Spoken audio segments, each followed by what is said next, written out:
বন্ধুরা দেখুন, এটা আমাদের দামোহদা মাথাভাঙ্গা নদী। নদীর মাঝখানে কি পরিমাণ ধোঁয়া উঠতেছে দেখেন। এখানে হয়তো আগুন ধরে গেছে পানির মাঝখানে। ওই দেখেন, দেখতে পাচ্ছেন যে আগুন জ্বলতেছে মাঝে সাঝে। এটা কি কেয়ামতের নমুনা নাকি? যে পানির বুকে কি পরিমাণ ধোঁয়া উঠতেছে দেখেন। এই দেখেন কি জোরে আগুন জ্বলতেছে। অনেকক্ষণ ধরেই এটা কিন্তু চলছে। এইখান থেকে ব্রিজের উপর থেকে আমরা ভিডিওটা করছি। তা দেখতে পাচ্ছেন অনেক দূরে চলে গেছে, তাই খুব একটা আগুনটা বোঝা যাচ্ছে না। তারপরেও কিন্তু মাঝে মাঝে আগুনটা অনেকটা জ্বলে উঠছে।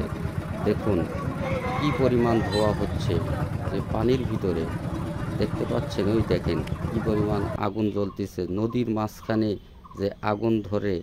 এটাও আজকে দেখলাম, এটাও সম্ভব। বন্ধুরা, আপনারা সবাই দেখে কমেন্ট করবেন যে এটা কি, আমরা তো কিছুই বুঝতে পারলাম না।